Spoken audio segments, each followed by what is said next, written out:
November 7th, 2023, a month into the war. I'm Efrat Fenigson, bringing you an update from Israel. I'll touch on several topics today. October 7th impacts, the general atmosphere and mainstream narrative in Israel, my personal angle, and a list of 7 government restrictions under the guise of war, which to me feel like a further decline into totalitarianism. So stick with me until the end. When the horrific inhumane massacre happened on October 7th, everyone was shocked.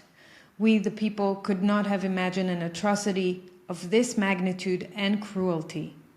1,400 people were murdered and slaughtered, and 241 people, including children and babies, were taken hostage and are still under captivity or declared missing.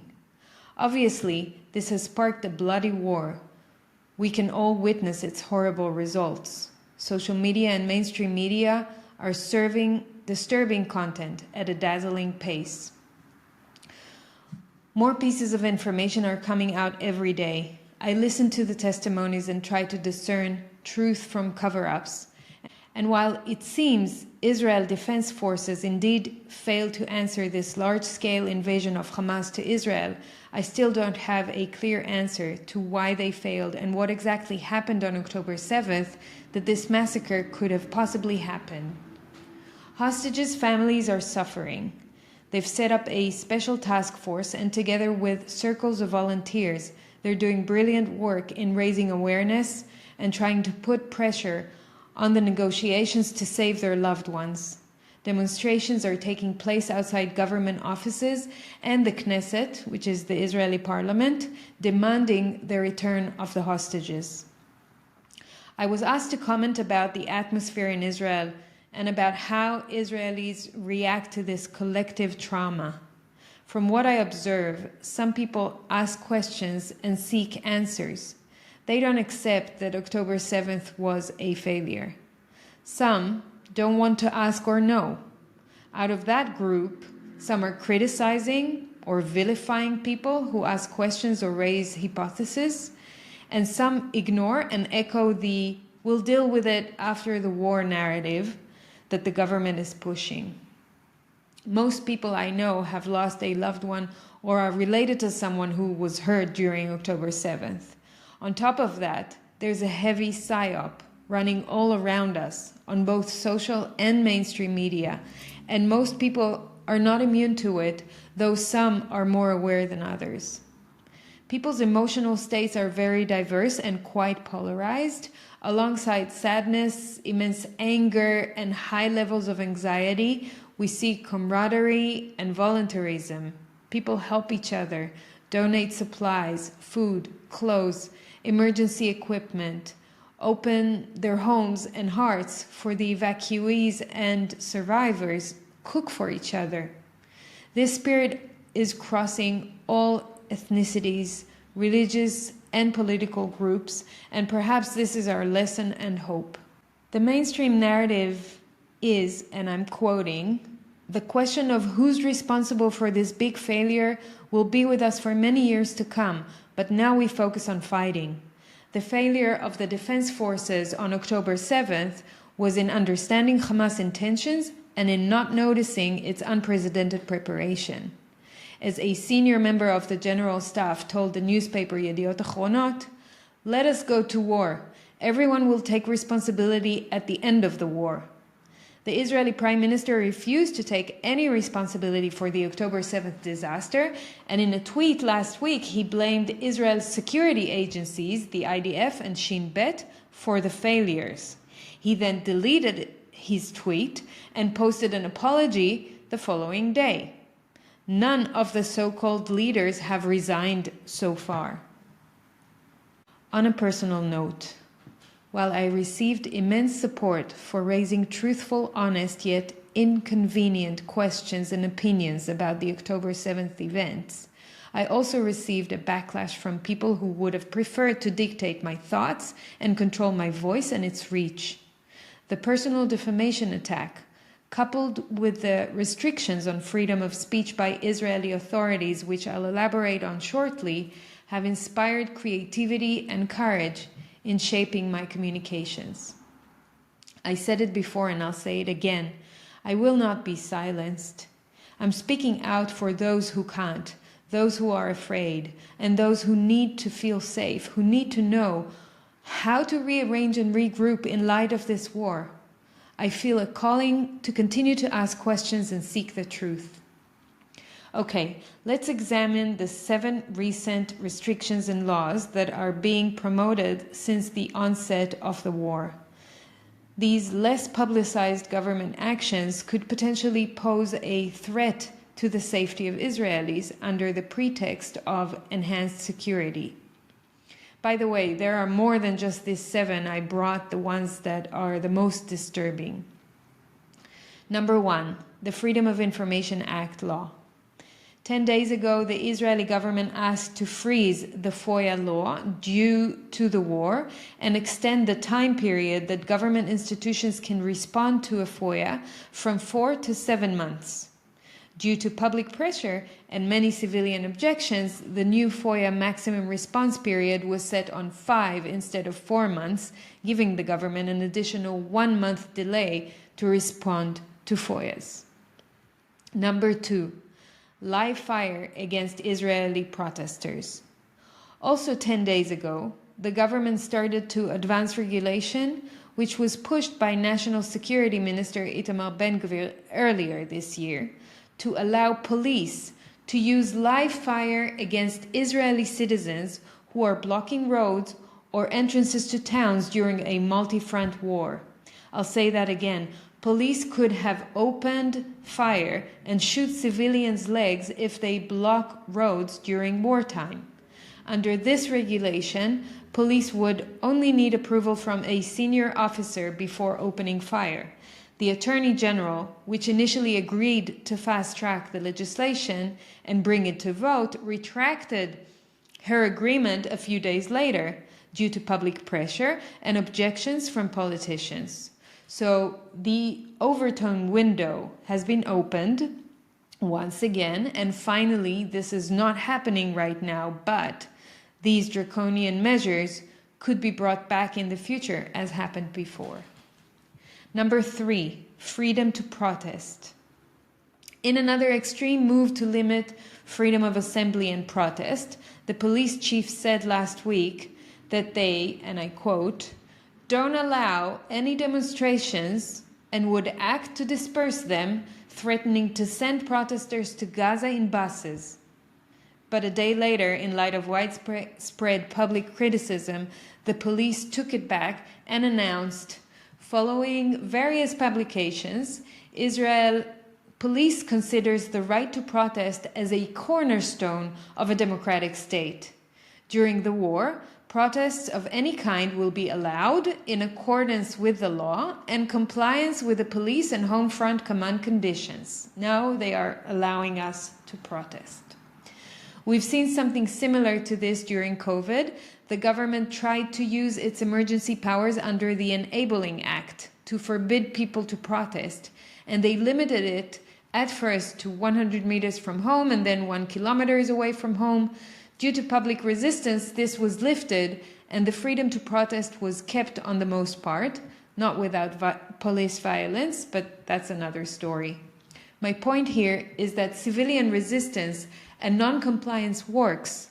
We must not accept these draconian measures on our liberties under any justification: war, virus, or end of the world climate change.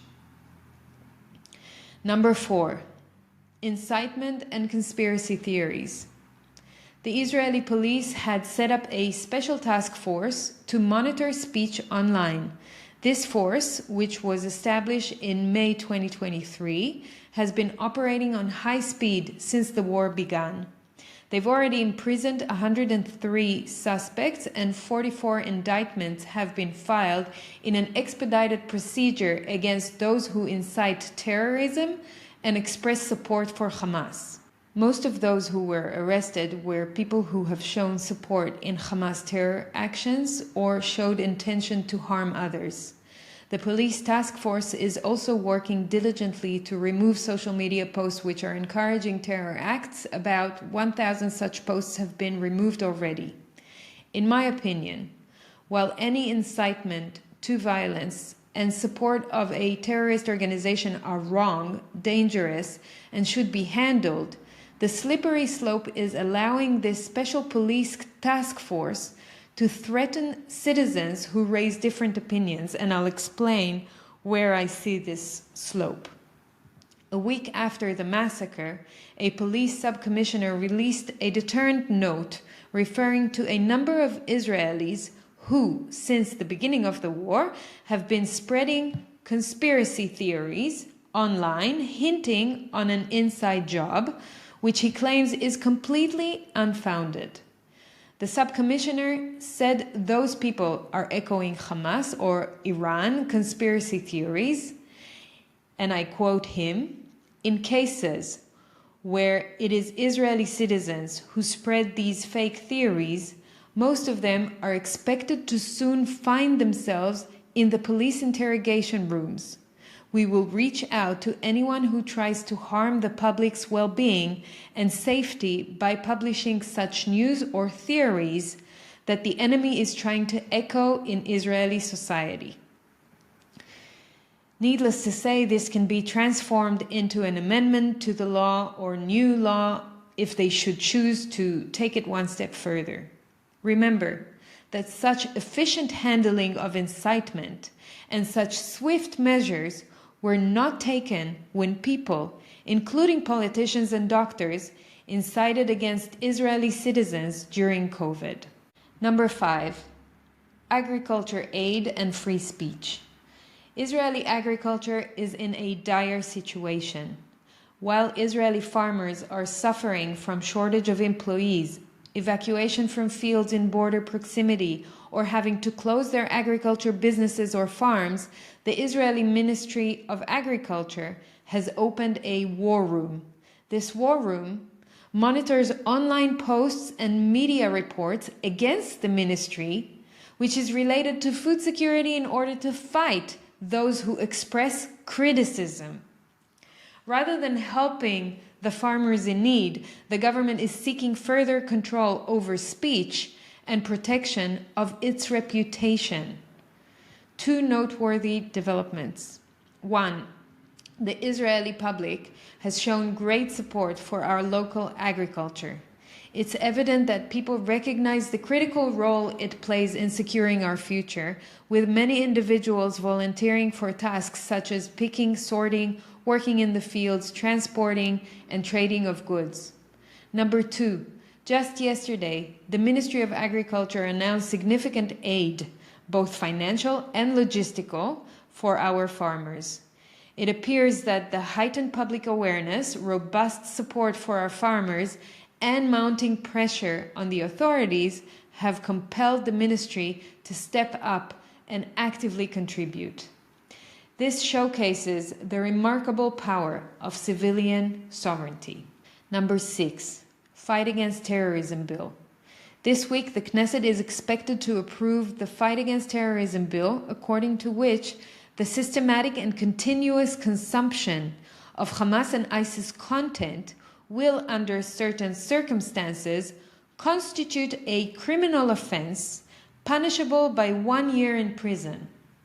Originally, this bill aimed to criminalize anyone who would passively consume this kind of content, even if they just consumed it and took no action, no incitement, no call to action, nor support of Hamas. It is a thoughts police bill. For merely thinking something, you can end up in jail. The Association of Human Rights in Israel explains, and I quote, "Following the public criticism of the bill's original version, changes were introduced that slightly moderate its damage. The law in its new version requires additional external circumstances for criminalization, indicating identification with ISIS or Hamas, and the passive consumption of the publication is not enough. However, in the shadow of the ambiguity that surrounds many of the elements of the offense, which are subject to the interpretation of the authorities, it is highly doubtful whether this addition will reduce the harm inherent in the law and prevent the entanglement of innocent citizens with suspicions of terrorist offenses. Despite the change, it is still a law that is unprecedented in democratic countries and will have a chilling effect on freedom of expression. There is a gap between the extreme cases that bother the Shin Bet and which the law is intended to prevent, and the language of the law which could lead to hurting innocent citizens who have no intention of committing terrorism. Number 7, biometric identification. Lastly, a temporary provision that was approved for a strangely long period of 1 year is related to biometric identification. In light of the terror acts on October 7th, Israel was faced with the complex task of identifying a large number of victims. Some of them were almost impossible to recognize. The government solution was to use the biometric database of Israeli citizens for this essential and urgent purpose, which includes transferring information from the biometric database in the Ministry of Interior to the police, Shabak, intelligence agencies, and the IDF. Dissidents to this provision questioned why it was necessary to create it in the first place, as there are currently procedures in the existing law regarding information requests to security agencies. It was mentioned that this provision is essentially establishing a parallel or even a bypassing mechanism to the court and to the existing law.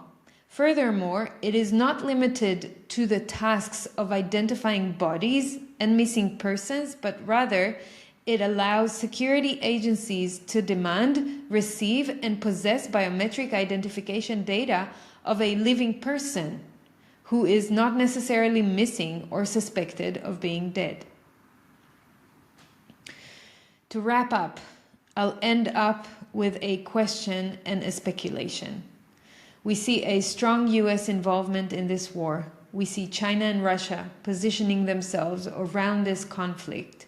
And my next question is whether Israel will turn to the next in line proxy war zone after Ukraine and Russia. There's clearly an East versus West battle here, orchestrated or not, it doesn't matter.